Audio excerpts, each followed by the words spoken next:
Salut les amis, j'espère que vous allez bien. En tout cas, nous ça va tranquille. Bienvenue sur Info Low Cost TV. Déjà, j'envoie une grande force à toutes les personnes qui ont lutté hier à leur façon. Au niveau de la Guadeloupe, 27 mai hier, jour de lutte. Et chacun effectivement lutte à sa façon. On respecte effectivement la position, la compréhension des choses de chaque personne. L'important est de lutter en fonction des informations et du ressenti qu'on a de l'histoire de notre peuple. Force effectivement à toutes les personnes de Guadeloupe, de Martinique, de Guyane, de France, d'Afrique et d'ailleurs. Les amis, hier, nous, on était à Firgi-la-Coque. Grande organisation avec le LCDM, le collectif de défense mobile. Ça s'est passé super bien. On est arrivé en plus à 8h02. On se rappelle effectivement 8h02, 1802, effectivement, date de libération. Donc, vous voyez en gros force, effectivement, pour tout le monde qui luttait aussi, tout ancêtre en nous. Toussaint Louverture et tous les autres, Ignace Delgrès, tous les autres qui ont lutté effectivement pour permettre que aujourd'hui là, nous avons continué à lutter avec force que nous, force que nous avons senti, la force que l'on ressent. Je vais continuer en français parce que ce message, c'est un message qui est très très important pour toutes les communautés. Donc la force effectivement pour tout notre peuple qui a lutté. Les amis, hier on a passé une très bonne journée, mais je vais vous faire un petit récapitulatif de ce qui s'est passé, surtout au niveau des gendarmes. Et il y aura une vidéo qui sera juste après ça. Donc restez jusqu'à la fin, il y aura une petite vidéo explicative. Donc les gendarmes, ils sont venus sur un terrain privé, le terrain de la famille Nijebel. Donc vous voyez en gros, force pour tous les Nijebel qui étaient là hier, force pour toute la famille Nijebel qui était là hier.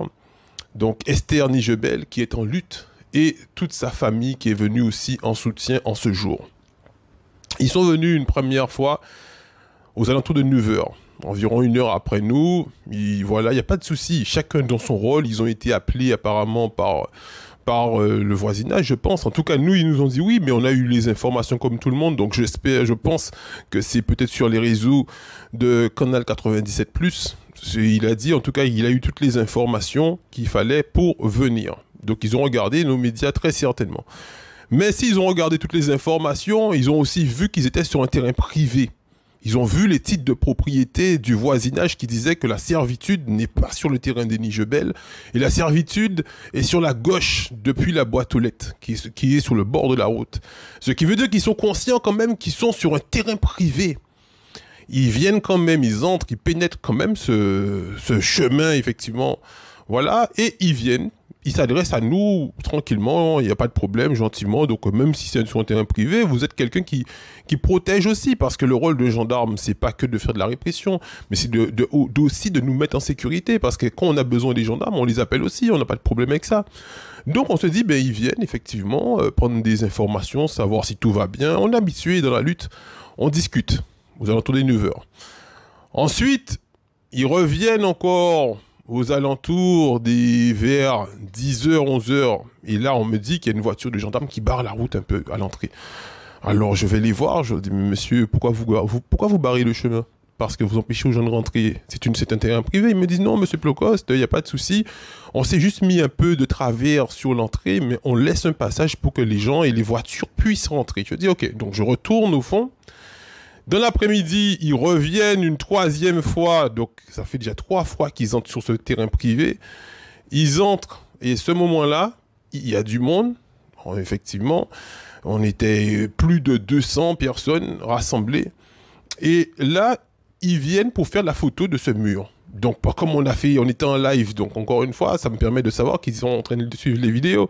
Parce que quand le mur est fini, on a fait des lives et tout, ils sont venus pour prendre des photos. Alors du coup, les résistants qui étaient là disent non, Madame Nijebel dit non, je ne vous laisse pas faire de photos de ce qui se passe chez moi. Veuillez sortir s'il vous plaît. Donc elle leur explique, ça vous êtes sur un chemin privé et sur la gauche comme vous le voyez, ici vous pouvez passer pour avoir accès de l'autre côté. Mais eux, écoutez bien, ils veulent prendre la photo de l'intérieur de chez Madame Nijebel. À ce moment-là, ils partent. Ils reviennent une 4e fois dans l'après-midi. Et là, on n'était plus le nombre de 200-300 qu'on était durant la journée. On était 5-6 personnes. On était à 5-6 et les résistants leaders n'étaient pas là. Ce qui veut dire Monsieur Hubert Kiaba, Monsieur Rudy Tessier, donc tous les autres résistants, parce qu'il y avait 2 bics. Il y avait un bic qui était là où on était près du mur, et un deuxième bic qui était sur le bord de la route avec les chapiteaux. Donc les autres résistants, machin, ils ont profité pour venir cette 4e fois à 18h47 en fin de journée, soleil couchant, pour refaire encore une photo. Mais on a dit, mais attends, on vous a dit il y a 3-4 heures que c'était pas possible, vous étiez d'accord, vous revenez maintenant qu'on est en sous-nombre. Mais les amis, c'est ce qu'on doit comprendre, c'est que même si on est à 200 et même si on est à 2 ou 3, un résistant reste un résistant. Il ne faut pas que vous vous laissiez faire dans ce genre de situation. Et je félicite les résistants qui étaient là, les quelques résistants qui étaient là et qui ont dit la réponse sera toujours non, je ne vous permets pas de faire. Heureusement que Esther était là, elle lui a dit je ne vous permets toujours pas de faire de photos de mon mur sur ma propriété. Et là, tout le monde s'est mis effectivement autour d'Estelle. Donc moi, je suis autour d'Esther. Moi, je suis un média, je reste dans mon rôle. Donc je suis à côté, je regarde, j'écoute, je suis. Du moment que je vois que le gars, le gendarme qui semblait être le chef, il commence à élever la voix maintenant parce qu'ils sont en sous-nombre. On est en sous-nombre, il commence à élever la voix. Là, je me rapproche et je fais mon rôle de média, effectivement, média militant, et je commence à filmer parce qu'il faut bien comprendre une chose, les amis. Je ne suis pas pour filmer tout, hein. Il y a beaucoup de choses qui se passent, les gens qui traversaient sur le côté, les métropolitains qui passaient dans les bois, tout ça, je ne suis pas là pour invectiver les gens, montrer leur déchéance. Ce sont des êtres humains, je les laisse dans leur truc. Je ne suis pas là pour ça. Moi, je suis là pour montrer la réalité qui se passe sur le terrain et protéger les militants qui sont là. Donc, pour la protection des militants, j'ai commencé à faire un film parce que ce monsieur commençait à se laisser pousser des ailes. Alors, du coup, je commence à filmer. Et là, il a commencé à se calmer. Parce que vous savez que quand ils savent qu'ils sont filmés aussi, ils se calment parce qu'ils savent que le supérieur hiérarchique et le peuple va voir cette vidéo. Et là, j'ai senti qu'il se calmait, il commençait à faire des blagues et tout et tout. J'ai dit, ok, je continue à filmer. Et là, il commence à me dire... Ah oui, vous n'avez pas le droit de filmer et tout. Et là, je lui explique effectivement que s'il faut, on va flouter. Mais la question que je me pose réellement maintenant, c'est pourquoi nous, le peuple, quand on a un souci, on a un problème, on appelle les gendarmes, qu'est-ce qu'ils nous disent? Monsieur, vous êtes sur votre terrain privé, on ne peut pas intervenir, appelez la police. Et quand on va voir la police nous dit, faites une main courante. Et cette main courante, on sait que ça n'ira nulle part. Donc quand nous, on a des problèmes, on fait appel à la gendarmerie sur nos terrains, il y a toujours, non, on n'intervient pas, on ne peut pas intervenir, c'est du privé. À ce moment-là, ils savent dire que c'est du privé. Et moi, c'est pour ça que je me révolte contre ce genre de choses. Pourquoi, à ce moment-là, c'est du domaine privé, et quand c'est quelqu'un d'autre, vous venez 4 fois sur notre terrain pour venir faire leurs photos. Regardez la vidéo.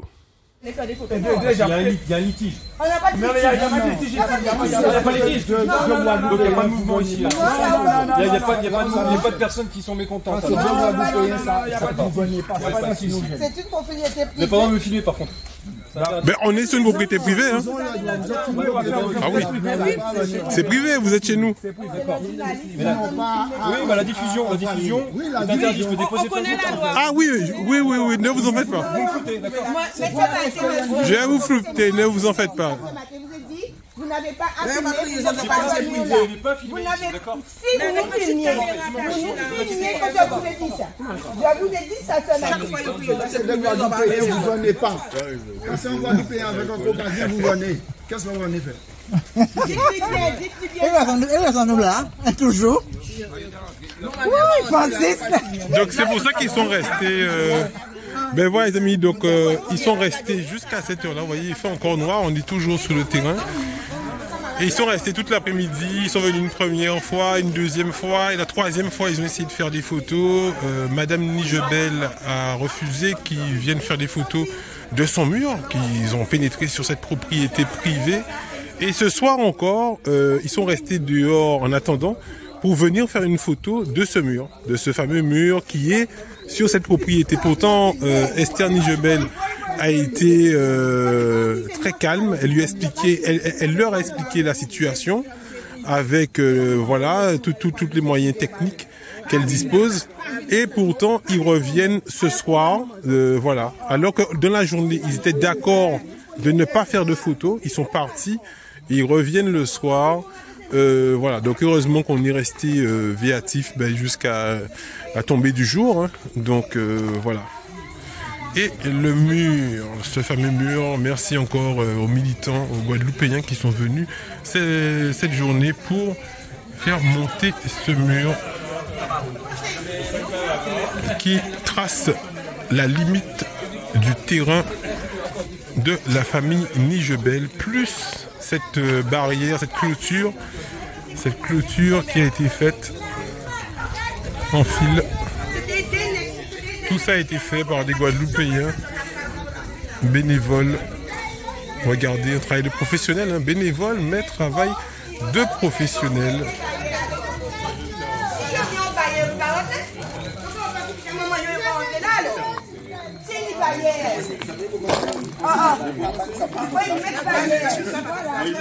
Voilà.